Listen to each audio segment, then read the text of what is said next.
let me show you something else with animations. Another technique that you can use, and we will also use this technique in a later example. Let me go over the code. So this part is the same, except instead of a point, I am now using continuous lines. Let us do an x limit from 0 to 100. So the x-axis goes from 0 to 100. Y limit 0 to 4.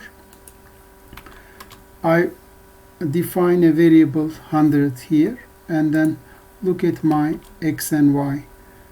X is numbers from 0 to 99, and then y is all ones. So let me run this part. So these are x and that is y. Okay, now let's look at the animate part.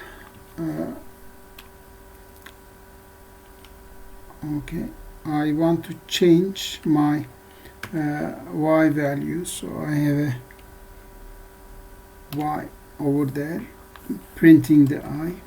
Now these lines are a little tricky.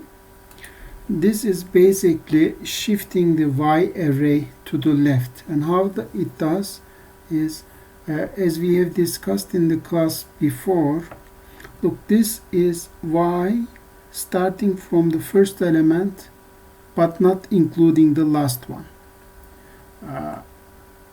Look, let me do this for x, for example, to remind you. Look, x array is here. So this representation is the x without the last elements. See, you don't have 99. Now, this expression over here is x without the first element. So I don't have a 0 here. So in other words, if I say x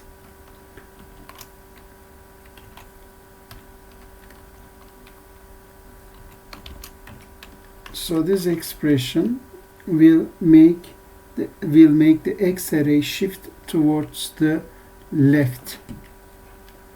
Just have a look at this x. Say the 0 disappeared, and then I have because 99 also moved to the left, I have another 99 over there. So this line, this element here, I am updating it, the last element, with a sign function. Remember, I increases with each iteration of the animate function. Therefore, this sign will first move up and down in a nice harmonic way. So let me run this program and then discuss what we see on the screen. So initially the y elements were all 1, but then I am shifting the array to left and then supplying the last element with this new sign function. So let's bring it back. Okay, I can also try something else. I can make the last line random plus 1 plus 2. So let's see what this looks like.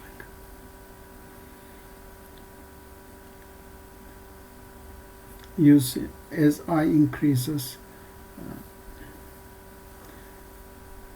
it creates a new random number. Okay, I will be using this type of shifting and updating in the future examples and lectures. So I really want you to spend time and try to understand what is happening in this program. Okay, let's do something more sophisticated this time. I would like to do a matrix animation and then plot its some metric about the matrix in a second window. Okay, I need the same imports, so I have them already here. Next, I would like to show you how the subplots work when you have more than one graph. Have a look at this. PLT subplots. Okay, we used this before. I want to show you how this works. I think my console plots outside, so let's bring it inside. Okay, subplots. So if I say plot some random numbers, this is what you get. Okay, now subplot works in such way that one rows and two columns. In this way, it creates two axes, which I can pick with x1 and x2 in this way. And then if I plot, I can now use x1 and x2 separately. So look, I want to do a bar graph, for example, and these will be its x values, and then this will be the y variable or the heights. Let's save the random numbers again, this time different random numbers. So what's different here? Using subplots, I have two axes and I use different axes to plot these graphs. Let's see what happens. So this is x1 and it's x2. In other words, I can divide my figure into two axes. I can, by supplying these parameters, I can do more. I can do two rows, etc. But this now in this video, I would like to use subplots in an animation. So let's take this off. Okay, now we did the subplots. I want to use one of the subplots x1 to plot a matrix. So let's begin with creating a matrix first. Matrix is, let's do random numbers.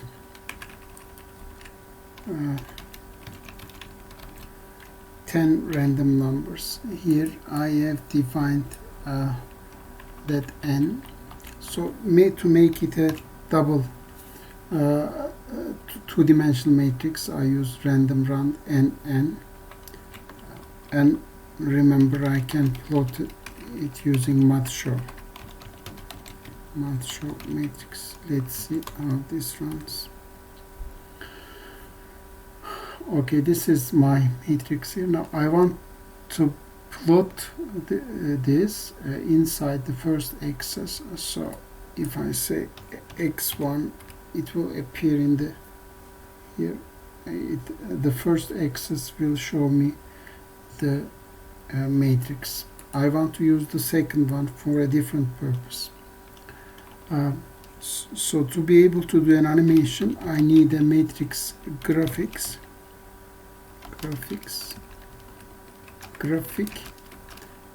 So let's call it x1 mat show.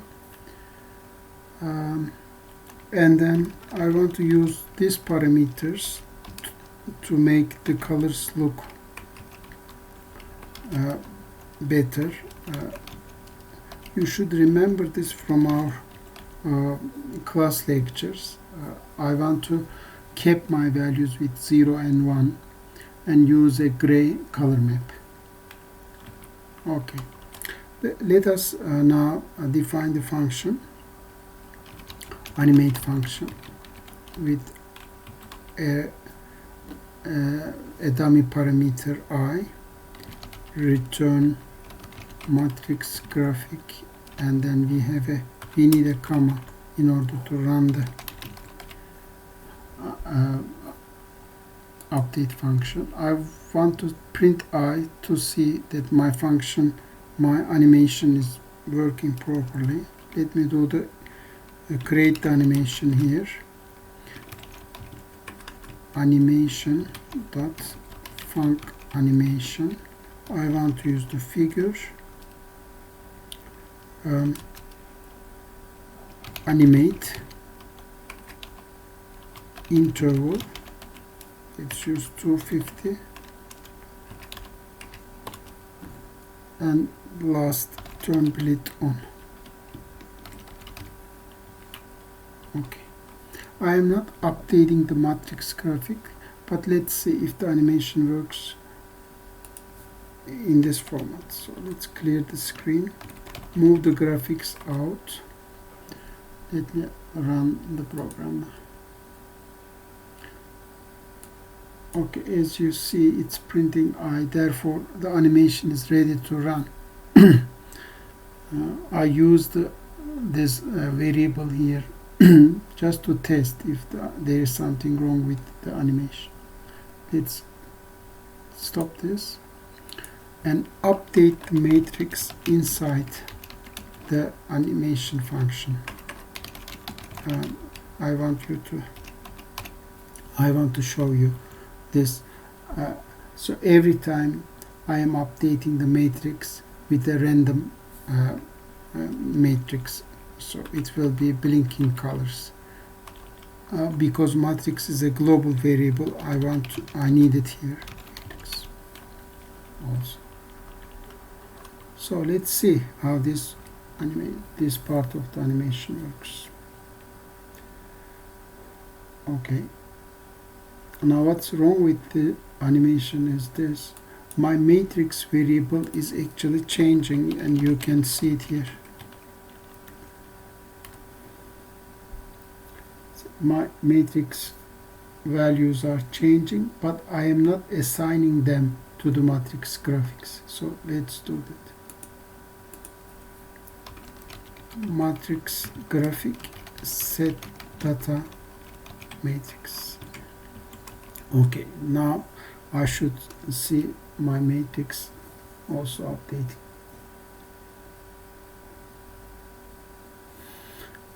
Okay, a simple 2D animation. Now let's add something more to this. I would like to do something on this side, on the right side.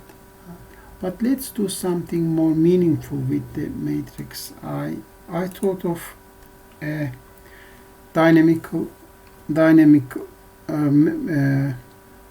feature for my matrix. How about I select a random point on the matrix and then set it to 1. Let me do that for you. So take this away, and then if I need 2 coordinates, I want to use I and J, 2 coordinates between 0 and n. I want 2 of them. Now I like I and J because they are discrete, so I would like to change this parameter to I underscore, or I underscore here, I underscore, so that they don't mix with my variable here. And then I want to do matrix ij equals 1. So what am I doing here? Instead of complete random process, I am choosing a single pixel on the matrix and setting it to 1. Of course, in time, all the matrix will be 1 slowly. So let me run this. Okay, can you see that the matrix is turning white slowly?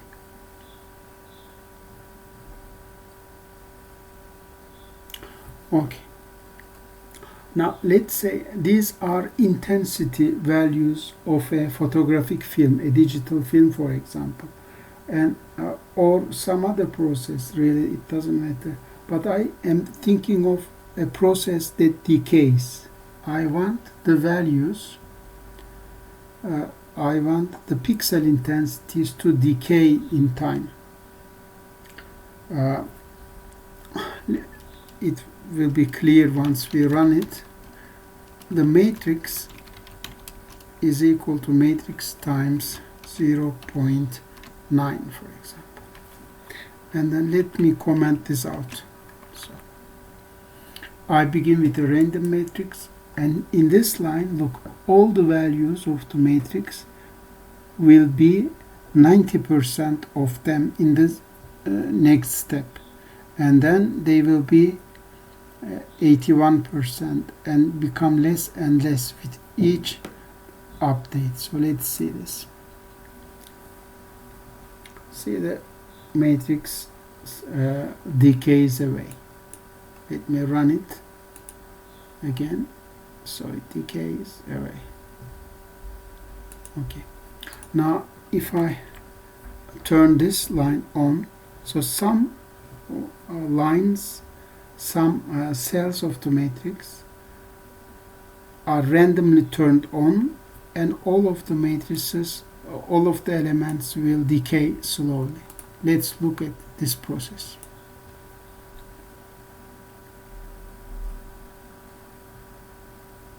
So we are adding new pixels, but they all decay with time.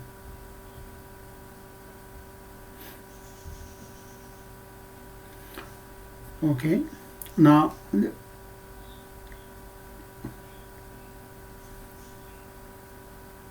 good.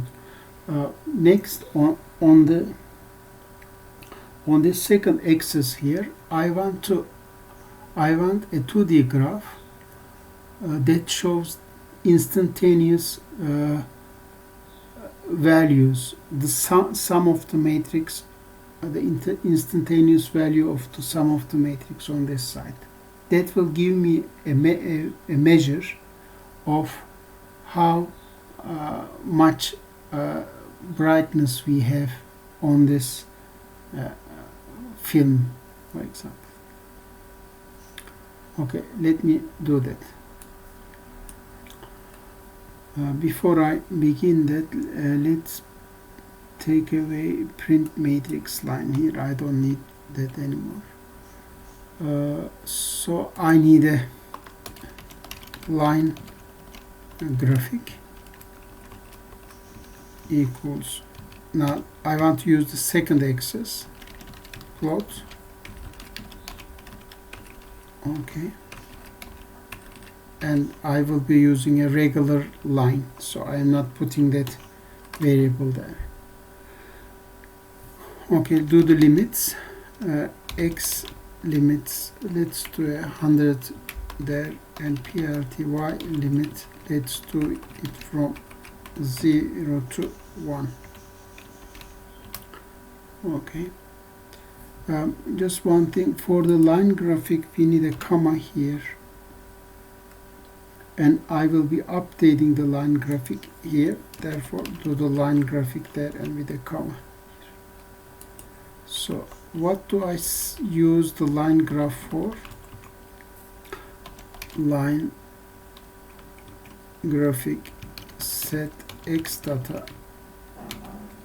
So this will be a regular x values, so I can define it there. X is equal to number, a range, so just numbers from 0 to 99. That's my x. I am not going to change that, so I always set it to x. I can do that outside the animation also, but I will keep it there for now. And then y is the intensity intensity array. So this is going to show the sum of the matrix. I need it here. I must define it here. Intensity is numpy. Let's make it zeros at the beginning. And how many of them? I will use that 100, the same 100. Okay, so I am setting the intensity to 0. I am setting the intensity 0 there, and then I will update them here. So intensity, the last element will be, the last intensity element will be the sum of the matrix here. Okay, and then I do a shift as we have done in the previous one. Intensity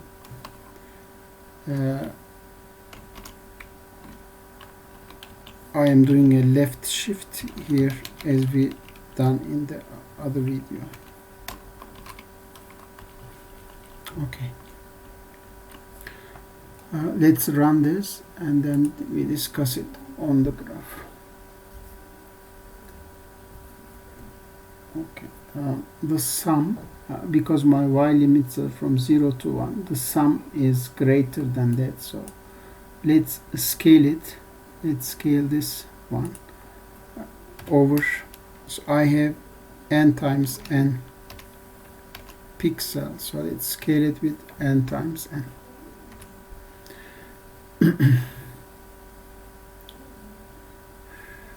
Okay,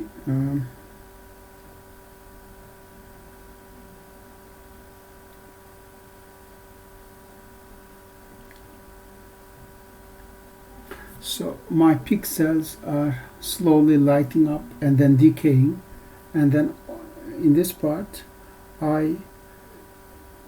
what I see is the sum, the sum of the matrix. That is a measure of how bright is my matrix. Okay. Actually, the experiment starts only now. How about I change something? First, let's make this process faster, 10 times faster. Now, I really don't know why it comes down from that value, but that doesn't really matter. As you see, because it's a random process, we have a fluctuation here, but it is more or less constant at 0.1. So it is moving around 0.1. Now, why is that intensity is in equilibrium there? Let's change things and try to understand the dynamics. I don't need these lines printing, they are slowing it down, so I want to remove it now. And then let's see, so this is the decay rate. What happens if if this is actually 1 minus the decay rate. So if I make it 95, my matrix will decay less every time it goes to the 95% of the previous one. So let's see the dynamics once again. As you see, now it moved a little up. It was less down there. Okay, I still want to go further. Okay, so now it is oscillating there.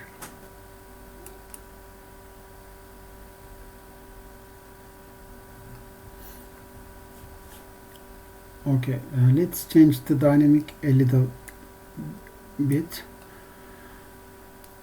Now I want to choose yet another pixel and then turn it to 0. So I light up 1 and then turn 1 off. Let's see how this changes the picture. My equilibrium intensity went down and the dynamics is still similar. Okay, let's play with the number of cells. Let's increase them.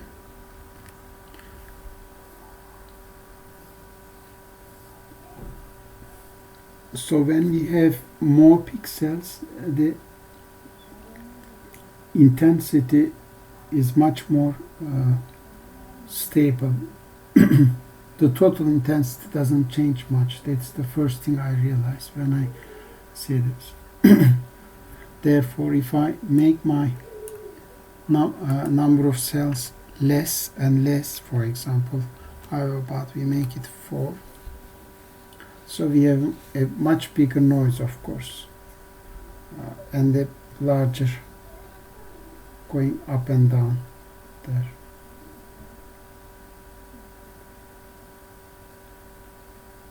Okay, at this point I want to stop, and it would be a good idea to play with different variables to see how the dynamics is affected. Okay, see you in the next video.